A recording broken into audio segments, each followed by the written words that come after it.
Төкмө акын Болот Назаровду Кыргызстанда баарыбыз билебиз, тааныйбыз. Акын өзүнүн чыгармаларында чиновниктердин коррупциялык схемаларын такай ашкерлеп турчу. Ал эми 2022 жылы Төкмө акындын ушул видеосу социалдык тармактарга тараганына баарыбыз күбө болгонбуз. Жеке интернеттик жашоодон алынган мындай видеолорду жайылтуу көбүнчө фейк аккаунттар, троллдор жана бүтүндөй фейк фабрикалар аркылуу ишке ашырылат.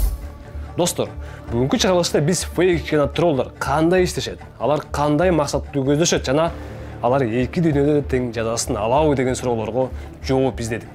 Кеттик анда. Соңку жылдары Кыргызстандагы айрым чиновниктер, саясатчылар фейктердин жана троллдордун кызматын пайдалана баштаганына баарыбыз күбөбүз. Атүгүл ушуга байланыштуу бүтүндөй фейк жана троллдордун фабрикалары да пайда болууда. Адатта интернетте фейк жана троллдор жарандардын аң сезимин манипуляциялап, ал тургай алардын пикирин өзгөртүүгө да жөндөмдүү. Алар жүздөгөн, миңдеген постторду, комментарийлерди жарыялап, кандайдыр бир саясатчынын, чиновниктин жана башкасын көпчүлүк эл колдоп жатат деген түс жаратышат.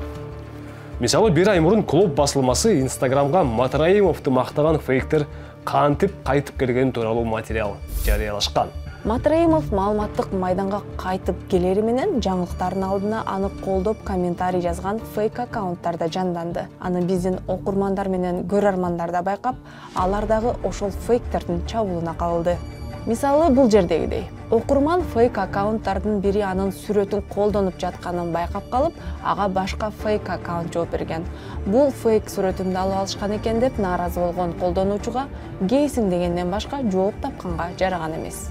Бирок фейк жана троллдор бул иш аракеттери менен эле чектелип калбайт. Ошондой эле алар өз кожоюндарын же заказчиктерин ыплас иштерин аткарып, оппоненттерин жана башка адамдарды каралоо үчүн да зарыл. Алар кожоюндардын оппоненттерин, жакпаган адамдарын каралап, ар кандай ат коюуга да аракет кылышат. Мисалы, бул баягы эле гей, лесбиянка, наркоман, сойку, бузуку жана башка. Албетте, мунун баары жакпаган адамдарды карапайым эл алдында жаман көрсөтүү, каралоо жана сындырыш үчүн жасалат. Достор, бул фейк жана троллдордун бейбаштык менен алектенгенин кичинекей бир эле бөлүгү. Акыркы убакта активисттер менен журналисттер алардын курмандыгына айланууда. Мисалы, ушул жылы журналист Гладис Темирчиева Кыргызстандагы сөз эркиндигинде кысым болуп жатканын айтып чыккан. Ситуация с правами человека в Кыргызстане, со свободой слова и со свободой медиа крайне сложная, и она продолжает стремительно ухудшаться. Темирчиеванын бул сөзүнөн кийин дароо эле фейк жана троллдор аны ачык эле каралап баштаган. Дагы бир мисал. Темиров Лайф редакциясы коррупцияны ашкерлеген көптөгөн иликтөөлөрү менен белгилүү. Ал эми 2022 жылдын январь айында кезектеги материал жарыялангандан кийин эле Темиров Лайфта иштеген жаш кыздын интимдик видеосу фейк аккаунт жана баракчалар аркылуу таратылган. Андан соң акын Болот Назаровдун видеосу жана редакция жетекчилеринин телефондук сүйлөшүүсү да тараган, жарыяланган. Ушундай эле жагдай жакында эле Клуб басылмасынын тең негиздөөчүлөрүнүн бири менен болуп өттү. Август айында Клуб Барселона академиясынын ачылышы боюнча иликтөө жарыялаган болчу. Мындан 1-2 ай өткөндөн кийин эле басылманын тең негиздөөчүсүнүн интимдик видеосу да интернетке тараган. Ар бир фейк аккаунттун артында кайсыл бир адам турганын баарыбыз түшүнүшүбүз керек. Кээ бирөөлөр акча үчүн, бирөөлөр бийлик, манса үчүн ушундай ыплас иштерге барышат. Бирок ошондой эле фейк баракчаларды, аккаунттарды колдонгондор, фейк фабрикалардын жетекчилерди, аларда абийир, уятсый деген жок экенин түшүнүшүбүз керек. Аларда эч кандай баалуулуктар жок. Андай адамдарда принцип да, мораль да жок.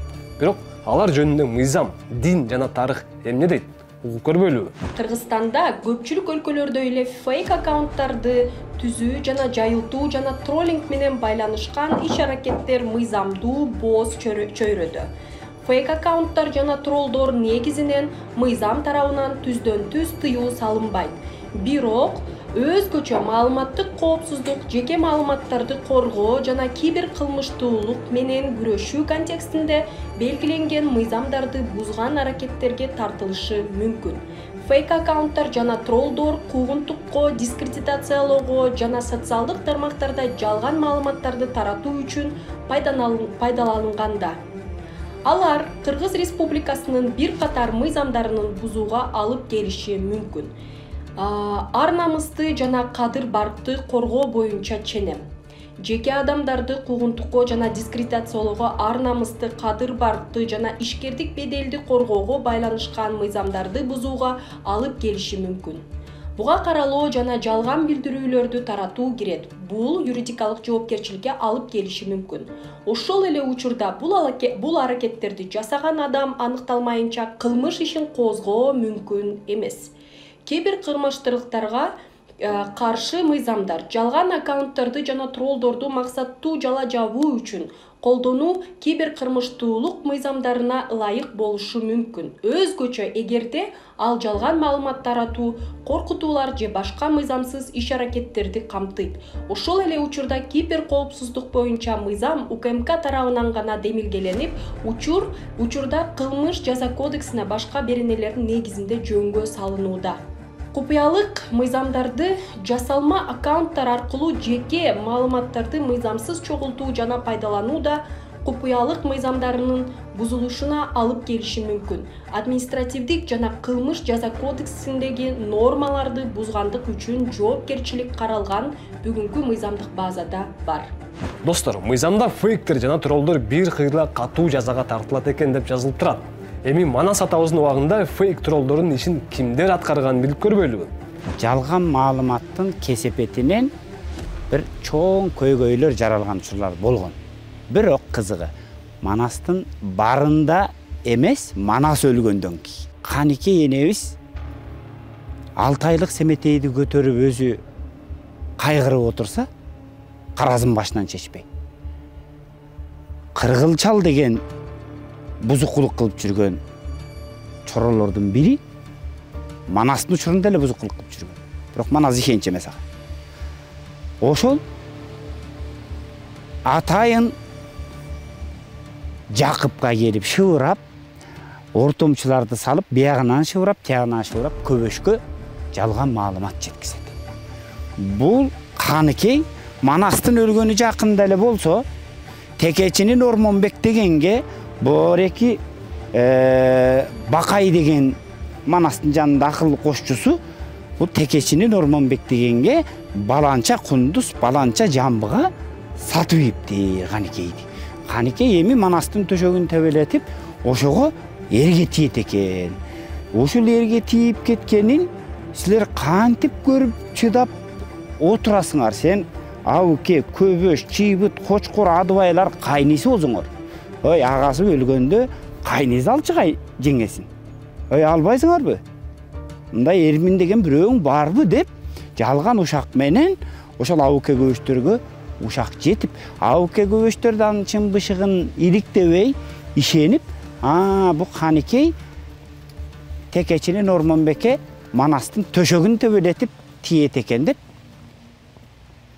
ордону чабып атпайбы? Кээ бир фейктер, троллдор жана фейк фабрикалардын ээлери биз эч нерседен коркпойбуз. Бийликте колдоочуларыбыз бар деп айтышы мүмкүн. Ал эми мындай инсандар тууралуу ислам дини эмне дейт деген суроо менен белгилүү дин алымы Кадыр Ажы Маликовго да кайрылдык.